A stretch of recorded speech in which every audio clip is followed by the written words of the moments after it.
రాబోయేది రామరాజ్యమే అంటున్నారు ఎన్టీఆర్ అభిమానులు. తెలుగుదేశం పార్టీకి అలాగే ఎన్టీఆర్కి మ్యూచువల్ ఫ్యాన్స్ ఎప్పటినుంచో ఉన్నారు. ఎన్టీఆర్ మన తారక రాముడి వారసుడిగా రావాలని, ఇండస్ట్రీలో మంచి పేరు తెచ్చుకోవాలని అందరూ అనుకున్నారు. దానికి తగ్గట్టే ఇండస్ట్రీలో టాప్ మోస్ట్ హీరో అయ్యారు.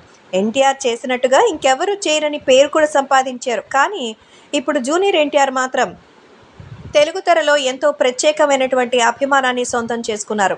అది ఏమిటంటే జూనియర్ ఎన్టీఆర్ రాజకీయంగా రావాలని అందరూ కోరుకుంటున్నారు.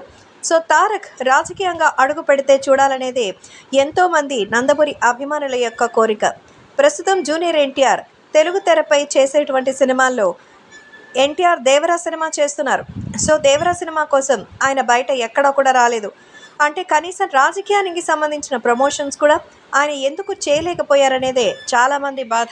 కానీ ఎన్టీఆర్ వస్తే మాత్రం ఖచ్చితంగా భారీ హిట్ సాధిస్తారని, గతంలో 2009 ఎలక్షన్ సమయంలో వచ్చినట్టుగా ఎన్టీఆర్కి మళ్ళీ పేరు వస్తుందని, ఎన్టీఆర్ కనుక తెలుగుదేశం పార్టీలో అడుగు పెడితే ఆయన ఖచ్చితంగా సీఎం అవుతారంటూ చెప్తున్నారు.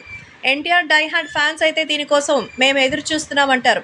అయితే ఏదైనా ఒక ప్రయాణం మాత్రమే చేయగలమని, రాజకీయాలు సినిమాలు రెండూ అంటే కష్టమని ఇప్పటికే చాలామంది చెప్పారు. కాబట్టే జూనియర్ ఎన్టీఆర్ ఇప్పుడు రాజకీయాలు పక్కన పెట్టి ఇప్పుడు చాలామంది తాన్ని చూసుకోవడానికి ఉన్నారని, కానీ నందమూరి కీర్తి ప్రతిష్టలు ప్రపంచవ్యాప్తం చేస్తున్న టైంలో సినిమాల్ని మధ్యలో వదిలి వెళ్ళడం ఇబ్బందికరమైన పరిస్థితి. రెండింటి మీద నడక సక్సెస్ సాధించలేమంటున్నారు తారక్. అందుకోసమే ఇప్పుడు ఆయన పాజ్ తీసుకున్నట్టుగా తెలుస్తోంది. కానీ వచ్చారంటే